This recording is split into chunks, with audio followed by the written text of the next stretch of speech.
भूर्भुवः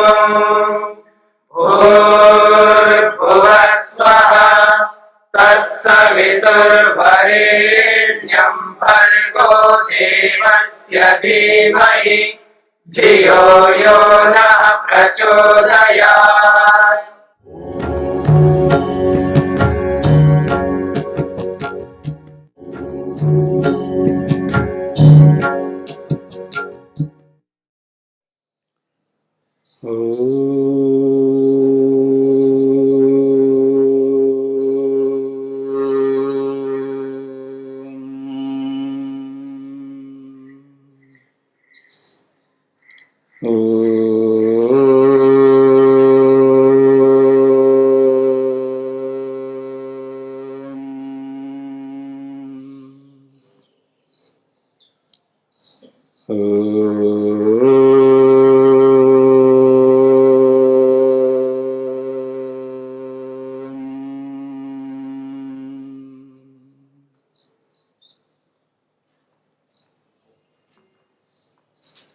तत्र प्रत्यय एकतानता ध्यानम।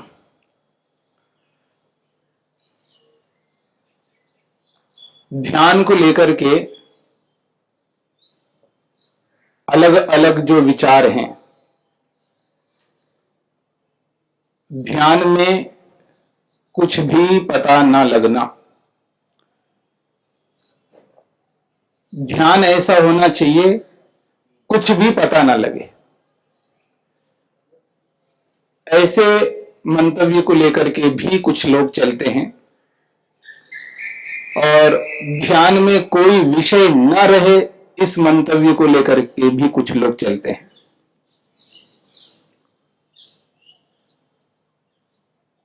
और महर्षि पतंजलि ने स्पष्ट किया है ध्यान की परिभाषा में, प्रत्यय एकतानता। प्रत्यय की एकतानता होनी चाहिए। कल हमने विचार किया था प्रत्यय शब्द का क्या अर्थ है। महर्षि स्वामी दयानंद सरस्वती जी ने प्रत्यय का अर्थ मन किया है।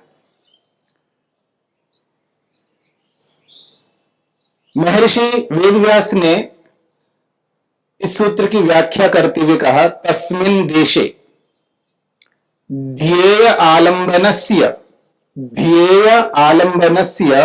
प्रत्ययस्य एकतानता, ऐसा अर्थ किया है। तो ध्येय आलंबनस्य का अर्थ यह है जो स्वामी दयानंद सरस्वती जी ने किया है, परमात्मा।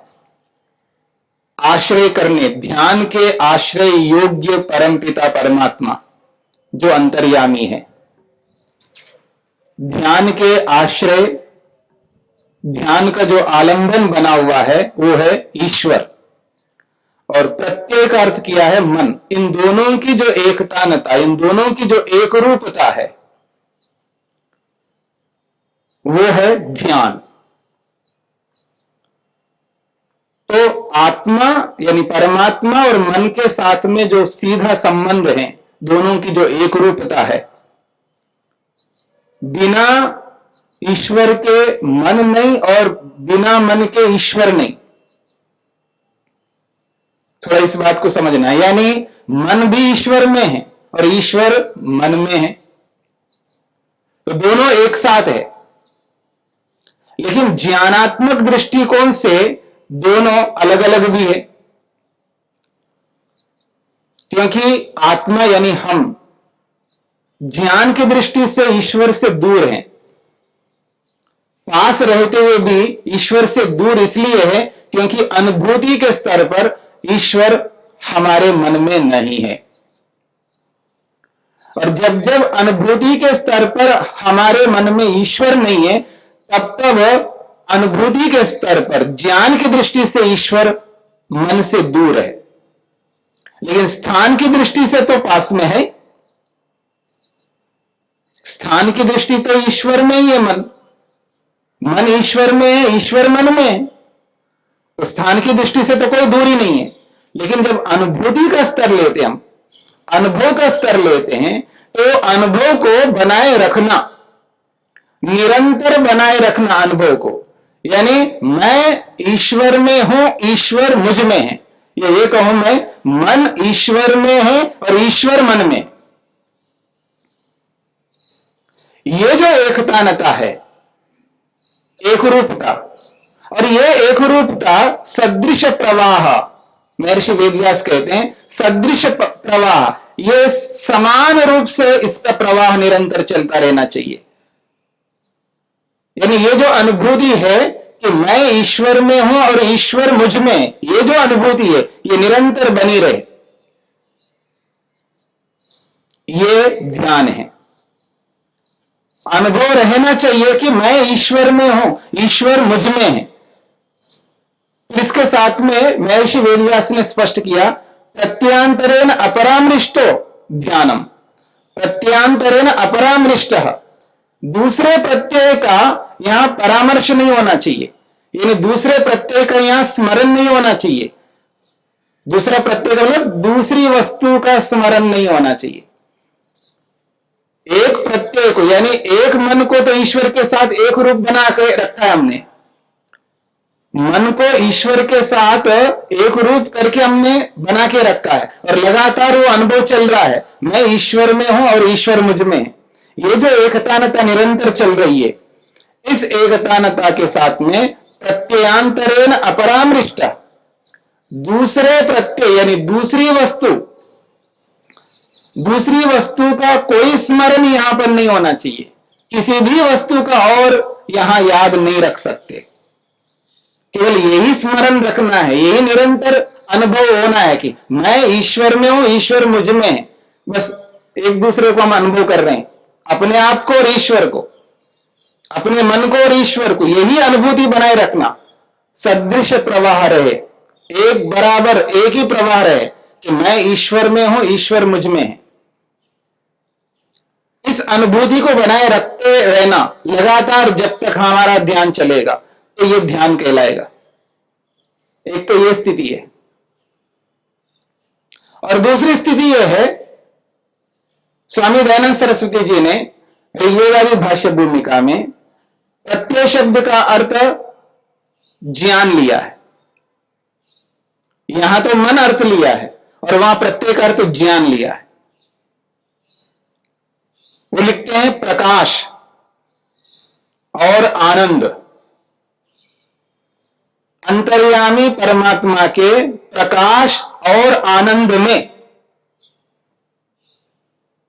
विचार और प्रेम भक्ति से निमग्न रहे, ऐसा कुछ अर्थ किया वहां पर। अंतर्यामी परमात्मा में प्रकाश का मतलब है ज्ञान, ईश्वर के किसी एक ज्ञान में, ईश्वर के आनंद में मग्न रहना है। तो प्रत्यय से एकतानता का अर्थ यहां पर उन्होंने किया है प्रत्यय यानी ज्ञान। किसका ज्ञान? ईश्वर का ज्ञान। प्रत्यय यानी आनंद। किसका आनंद? ईश्वर का आनंद। उस ईश्वर के ज्ञान में, उस ईश्वर के आनंद में मन को निमग्न करके रखना। उदाहरण दिया उन्होंने, जैसे समुद्र के बीच में नदी प्रवेश करती है, जैसे समुद्र के बीच में नदी प्रवेश करती है, ऐसे ही ईश्वर के ज्ञान में, ईश्वर के आनंद में मन को निमग्न करना। जब ऐसा करते हैं तो यह ध्यान कहलाता है। अब इसको समझने का प्रयत्न करिए, सूत्र के अर्थ को। तो तत्र प्रत्यय एकतानता ध्यानम, तत्र उस धारणा स्थल में जहां पर हमने मन को टिकाया, शरीर के किसी एक प्रदेश में, एक स्थान पे मन को टिकाया। उदाहरण के लिए आपने भ्रिकुटी के मध्य भाग में मन को टिकाया। तत्र उस धारणा स्थल में, उस भ्रिकुटी में ध्येय आलंबनस्य, ध्येय जिसका ध्यान करना है, जिस परमेश्वर को हमने आलंबन बनाया, आलंबन का अर्थ है सहारा, जिस परमात्मा को हमने सहारा बनाया और उस परमात्मा के प्रत्यय एक ज्ञान को, एक गुण को, उस परमात्मा के एक गुण को, चाहे वो ज्ञान रूपी गुण को लो या वो आनंद रूपी गुण को लो, और परमात्मा के गुण तो अनंत हैं। उदाहरण के लिए स्वामी जी ने लिखा ज्ञान और आनंद, केवल परमात्मा, ये दो ही गुण नहीं है परमात्मा में, अनंत गुण हैं और उन सबको तो नहीं लिख सकते। तो उन्होंने केवल दो गुणों का वहां पर वर्णन किया है, ज्ञान या आनंद। उस ज्ञान में ज्ञान भी शब्द नहीं लिखा, वहां प्रकाश शब्द लिखा है, और प्रकाश जो है ज्ञान को भी कहते हैं, यानी उस अंतर्यामी के प्रकाश में या आनंद में, ऐसा शब्दों का प्रयोग किया उन्होंने। तो ज्ञान रूपी प्रकाश में अपने मन को निमग्न करना या आनंद रूपी गुण में अपने मन को निमग्न करना, जैसे समुद्र के बीच में नदी प्रवेश करती है, और उस ईश्वर के ज्ञान में मन को निमग्न करना और उस निमग्नता को बनाए रखना। सदृश प्रवाह, महर्षि वेदव्यास लिखते हैं, सदृश प्रवाह, एक जैसा प्रवाह चलता रहना है। ईश्वर के ज्ञान को सामने रखा, ईश्वर की सर्वज्ञता को सामने रखा, उस ईश्वर की सर्वज्ञता में मन को निमग्न कर लिया। और ईश्वर की सर्वज्ञता तो बहुत व्यापक है, वो जो जानता है, ईश्वर सब कुछ जानता है, क्या जानता है उस ज्ञान को सामने रखना है। ईश्वर तो सब कुछ जानता है, कोई ऐसा नहीं है जो नहीं जानता है। तो जो सब कुछ जानता है, वो जो सर्वज्ञता का भाव है, उस सर्वज्ञता के भाव को सामने रखना है। आप इधर उधर ना जाकर के अपने आप को भी रख सकते हैं। मेरे को आप जानते हो, मैं कितना ही छुपा लूं मनुष्य से, याद रखना, मनुष्य से कितना ही छुपा लूं, लेकिन हे प्रभु मैं आपसे तो नहीं छुपा सकता हूं। मैं मनुष्यों के सामने कितना ही नाटक कर लूं, कितना ही दिखावा कर लूं, लेकिन आपके सामने तो दिखावा नहीं कर सकता हूं। मैं तो आपके सामने ओपन हूं, बिल्कुल स्पष्ट हूं, नंगा हूं एक प्रकार से। आप तो मेरे को सब कुछ जानते हो, मैं क्या हूं आपके सामने, मैं तो ऐसा हूं, आप मेरे को जानते हो। अपने आप को ही ओपन करके रख सकते हो। आप सर्वज्ञ हो तो क्या आप जानते हो मेरे को, वो सब कुछ सामने लाओ ईश्वर के सामने और उसी में रहो। सदृश प्रवाह, सदृश प्रवाह, उसी ज्ञान में रहो, ईश्वर के उस सर्वज्ञता में रहो। और दूसरा ज्ञान नहीं लाना, और किसी दूसरी वस्तु के विषय में कोई विचार नहीं लाना। प्रत्यांतरेण अपरामृष्टा, दूसरे ज्ञान के साथ जुड़ना नहीं, दूसरी वस्तु के विषय में कोई ज्ञान वहां उत्पन्न नहीं करना। चाहे जड़ वस्तु से संबंधित ज्ञान हो, चाहे वो चेतन वस्तु से संबंधित ज्ञान हो, दूसरे ज्ञान को वहां नहीं लाना। केवल ईश्वर के ज्ञान को ही सामने रखना, ईश्वर की सर्वज्ञता को सामने रखना। ईश्वर जो सर्वज्ञत्व रखता है अपने में, वो क्या है, वो सर्वज्ञत्व, उसको समझना है। ईश्वर के सर्वज्ञत्व को समझते जाना है। वहां पर क्या आपकी सर्वज्ञता है, क्या आप जानते हो, क्या वो सब कुछ जानना है आपका, ये समझते जाना है। वहां पर उसी में प्रवेश करना है। जब समुद्र के बीच में नदी प्रवेश करती है तो पता नहीं लगता। कभी संगम में जाकर के देखना,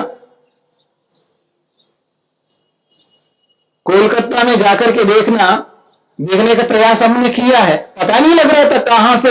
ऐसा पता लगना चाहिए ना कि पानी आके, ये देखो यहां समुद्र में मिल गया, ऐसा ऐसे मिल जाता है पानी, ऐसे मिल जाता है, पता ही नहीं लगता। जैसे समुद्र के बीच में नदी मिल जाती है, एक रूप हो जाती है, वहां पर पता ही नहीं लगता। ठीक इसी प्रकार से अपने आप को उस परमात्मा में, उसके ज्ञान में ऐसे प्रवेश करना जैसे समुद्र के बीच में नदी प्रवेश करती है, और उसी ज्ञान में रहना है। और कुछ विचार लाना नहीं है।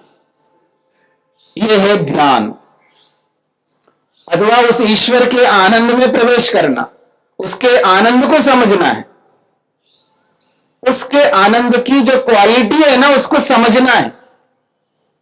हम तो बहुत आनंद लेते हैं ना दुनिया में, बहुत सुख लेते रहते हैं, उसकी क्या क्वालिटी है? दुनिया का जो कुछ भी सुख हम लेते हैं ना उसकी क्या विशेषता है, और ईश्वर के सुख में, ईश्वर के आनंद में क्या विशेषता है? ईश्वर के आनंद के उस विशेषता को समझना है। क्या आपका आनंद है, कैसा आनंद है, कितना आनंद है, वो समझते जाना है। उसके आनंद में ऐसा गोता लगाना है कि और कुछ विचार ही उत्पन्न नहीं करना वहां पर, और उस ईश्वर के आनंद में ऐसे प्रवेश करना है तो सांसारिक आनंद के बारे में कुछ सोचना ही नहीं वहां पर। यह है ईश्वर के आनंद में प्रवेश करना, यह है ईश्वर के ज्ञान में प्रवेश करना।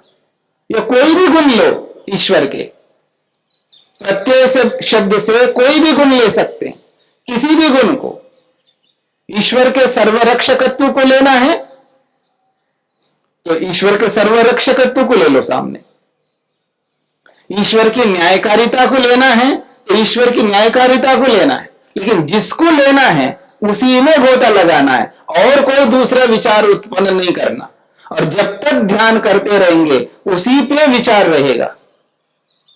यही है प्रत्येकतानता, उस प्रत्यय की एक रूपता बनी रहे, उस प्रत्यय में रहे, उसी गुण में रहे, उस गुण से हट करके दूसरा गुण नहीं लाना, और दूसरा गुण लाते ही वो जो प्रवाह है वो टूट जाएगा, और उसके टूटते ध्यान टूटेगा, और ध्यान के टूटते समझ लेना और पता नहीं किस किस को हम याद करने लग जाएंगे, चाहे जड़ वस्तु को याद कर लेंगे या चेतन वस्तु को याद कर लेंगे।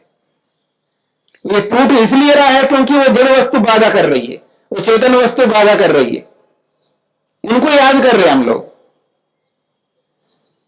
उनको याद नहीं करना है, उनका कोई महत्व नहीं है यहां पर। ध्यान के काल में, ध्यान के काल में ईश्वर का महत्व है। वो मां हो सकती है, वो पिता हो सकता है, वो पति हो सकता है, वो पत्नी हो सकती है, वो अध्यापक गुरु हो सकता है, वो विद्यार्थी हो सकता है, दुनिया का कोई भी हो सकता है, कोई महत्व नहीं है ध्यान का। ध्यान के काल में, ध्यान के काल में ईश्वर का ही महत्व है, इसलिए ईश्वर को ही याद रखना है, ईश्वर के गुण को ही सामने लाना है, उसके गुण में ही प्रविष्ट होना है, उसके गुण में ही गोता लगाना है। कैसे लगाना है? जैसे समुद्र के बीच में नदी प्रवेश करती है ऐसा गोता लगाना है। यह है ध्यान। तो ईश्वर के उस ज्ञान को, उस आनंद को, ईश्वर के उस न्यायकारिता को, ईश्वर के उस सर्वरक्षकत्व को समझना पड़ेगा। फिर केवल इतने से हे प्रभु आप सर्वरक्षक हो, और थोड़ा खोलो ईश्वर आप सब प्रकार से रक्षा करते हो, और थोड़ा सा खोलो ईश्वर आप विविध प्रकार से रक्षा करते हो, और क्या खोलोगे आप? शब्द का शब्द खोलते जाओगे, शब्द का शब्द बोलते जाओगे। इसलिए आदमी उब जाता है वहां पर। उबना नहीं है। क्यों उब रहा है व्यक्ति? क्योंकि उसके रक्षकत्व को नहीं समझ रहा है, उसके जो रक्षा के प्रकार है उसको समझते जाना पड़ेगा। केवल इतना ही बोलने से मन नहीं लगा रख सकता।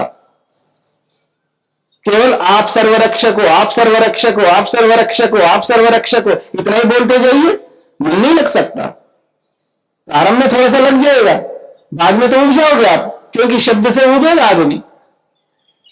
मेरी बात को समझना, शब्द को बोल बोल करके शब्द से उब जाएगा व्यक्ति, बोर हो जाएगा। इसलिए वो बोर हो रहा है क्योंकि वो शब्द को रटता जा रहा है, इसलिए वो मन को नहीं लगा पा रहा है उसमें। लेकिन उस शब्द में नहीं रहना है, उस शब्द के अर्थ में जाना है। क्या रक्षा करते हो आप मेरी? कैसे रक्षा करते हो आप मेरी? और क्या रक्षा करते हो? कितना जानता हूं मैं आपकी रक्षा को? मेरी बात को समझना। मैं आपकी रक्षा को कितना जानता हूं? मैं 1 प्रकार, 2 प्रकार, 3 प्रकार, 4 प्रकार, 5 प्रकार, 10 प्रकार, 20 प्रकार, 50 प्रकार, कितनी सुरक्षाओं को जानता हूं मैं आपके। एक एक सुरक्षा को सामने लाते जाओ ना। आप जब बोल रहे हो आप सर्वरक्षक हो, सब प्रकार से रक्षा करते हो, विविध प्रकार से रक्षा करते हो, तो विविध प्रकार की सुरक्षाओं को तो लाओ सामने। बोर कैसे हो गया? एक एक सुरक्षा को लाओ ना सामने। बोर कब होगा? वो जो उसकी सुरक्षाएं समाप्त हो जाए, उसकी सुरक्षाएं जो है उसके प्रकार समाप्त हो जाए, तब बोर होगा व्यक्ति। तो उसकी एक एक सुरक्षा को सामने लाना पड़ेगा। मैं आपको एक उदाहरण देता हूं। मेरे पास एक आदमी आके बोल रहा है, वैसे ही मैं अपने रूम में बैठा हूं और आप आए मिलने के लिए, और आपके साथ बातचीत हो रही है, तो बीच में एक आदमी आ गया, आकर के कुछ बोल दिया ऐसा, और बोल करके चला गया। आपने पूछा, स्वामी जी ये कैसा बोलता जा रहा है ये आदमी, आपने तो उसको कुछ बोला नहीं, ऐसा कैसे बोल दिया? मैंने बोला ये तो वॉचमैन है। वॉचमैन है, चौकीदार है। तो एक शब्द सुनते हैं आपके दिमाग में क्या आया? कि ये वॉचमैन है, चौकीदार है। शब्द ही रहा क्या आपके मन में, या कुछ और रहा? इस शब्द को बोलने से आपके मन में क्या आया? वॉचमैन कहने से, चौकीदार कहने से केवल शब्द ही आया आपके मन में, और कुछ आया? क्या वॉच करता है वो? कुछ तो वॉच करता होगा ना, कुछ तो देखभाल करता होगा ना। वो क्या क्या देखभाल करता है, कुछ तो आएगा ना उसका देखभाल आपके सामने। उसके बिना ही आप समझ लोगे उसके। मेरी बात को समझने का प्रयत्न करना। जब आपने सुना ये वॉचमैन है, ये चौकीदार है, तो क्या वॉच करता है वो, क्या देखभाल करता है? कुछ तो आपके मन में आएगा ना उसके देखभाल को। क्या देखभाल करता है? वो देखभाल को लाओ सामने, तभी वॉचमैन का मतलब समझ में आ जाएगा आपको। नहीं तो वॉचमैन शब्द सुनकर के वॉचमैन ही समझ में आ जाएगा, शब्द ही समझ में आएगा, अर्थ समझ में नहीं आने वाला है फिर। लेकिन आप अर्थ को भी समझते हो।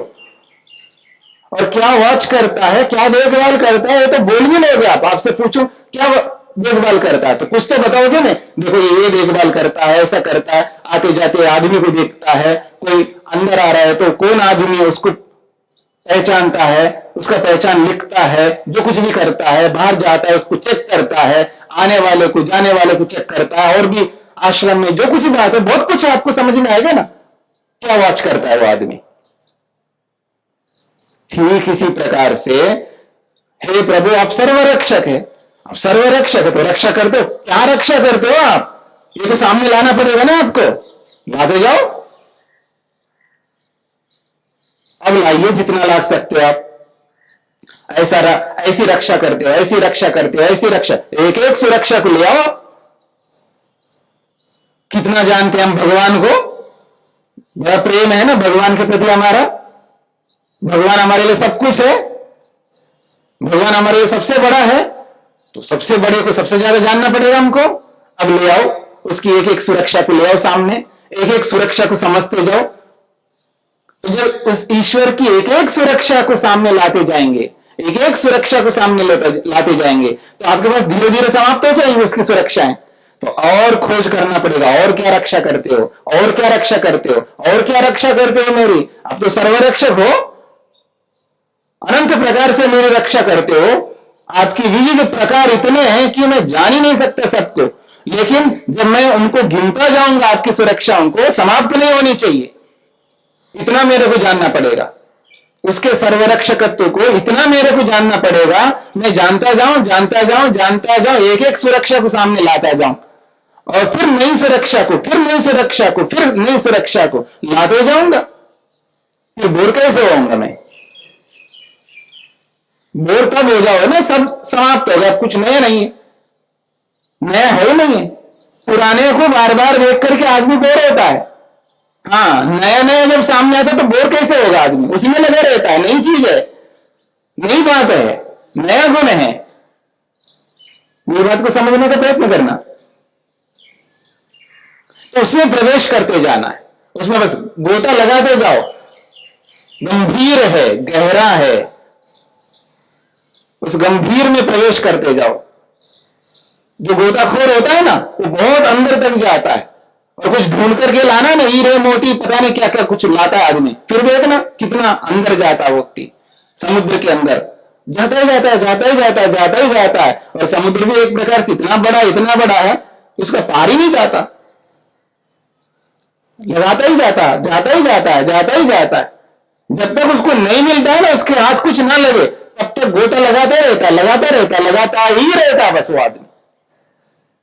ठीक इसी प्रकार हमें गोता लगाना पड़ेगा उसके सर्वरक्षकत्व में, अंदर ही अंदर, अंदर ही अंदर, अंदर ही अंदर। और क्या रक्षा करते हो? बस इतनी रक्षा आपकी, इतनी रक्षा करते हो आप। गिनो, आप देखते हो कितनी रक्षा करते हो आप, कितने प्रकार है। तो गिनते जाइए, गिनते जाइए, गिनते जाइए, अब पता लगेगा कि हम भगवान को कितना जानते। ये तब पता लगेगा हम भगवान को कितना जानते। तो उसकी एक एक सुरक्षा को जानते जाओ, अंदर प्रवेश करते जाओ, जानते जाओ, प्रवेश करते जाओ, और कुछ दूसरा विचार करने का मौका ही नहीं है। हमें आतुरता है कि और क्या करते हो आप मेरे लिए रक्षा, और क्या करते हो, और क्या करते हो, और क्या करते हो, बस उसी में प्रवेश करते जाने का है। यह है वास्तव में ध्यान, प्रत्यय एकतानता है।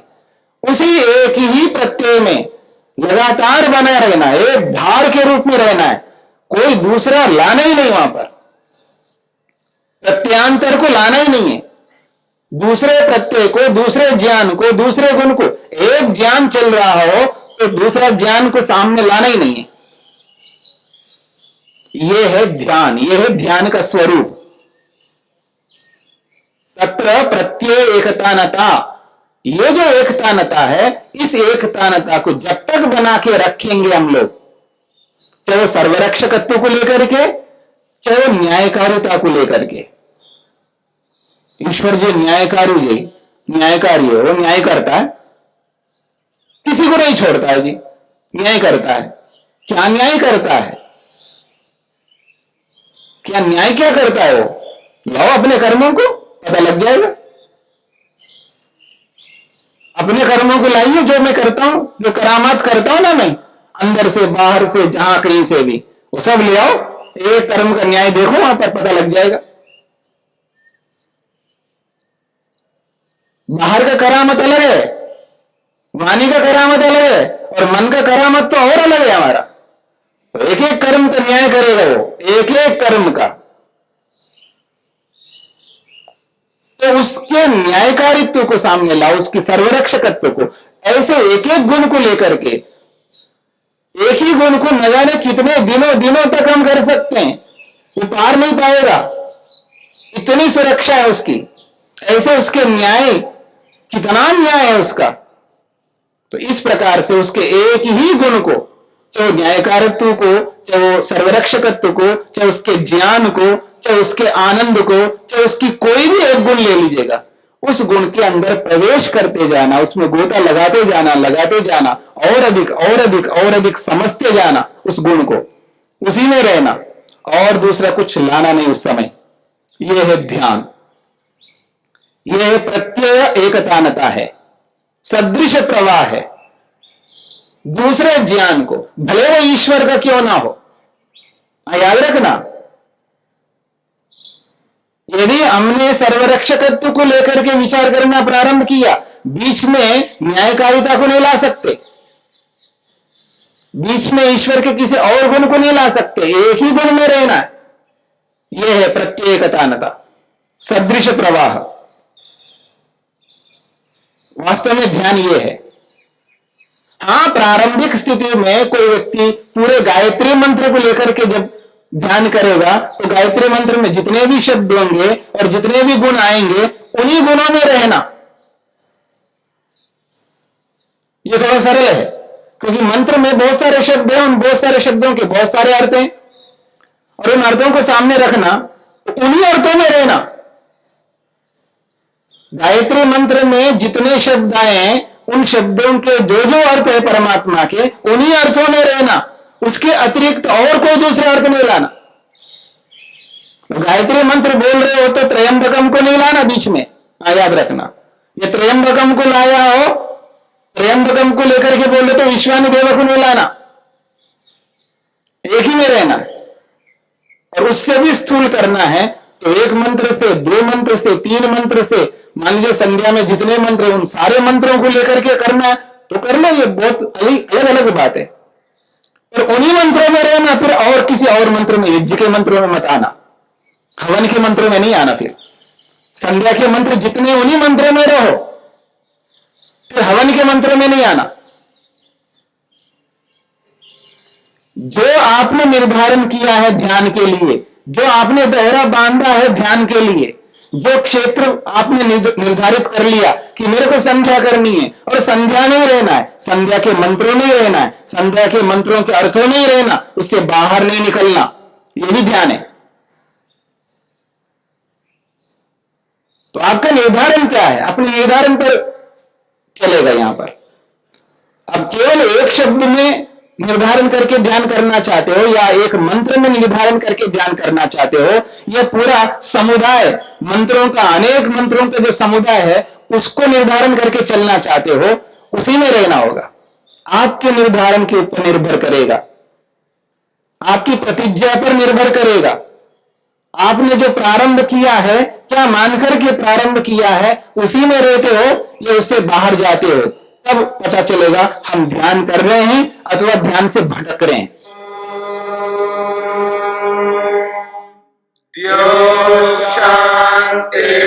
शांतिरंतरिक्षम शांति पृथ्वी शांतिरापः शांतिरोषधयः शांति वनस्पतयः शांतिर्विश्वे देवाः शांतिर्ब्रह्म शांति सर्वं शांति शांतिरेव शांति क्षमा शांतिरेधि। ओम शांति शांति शांति।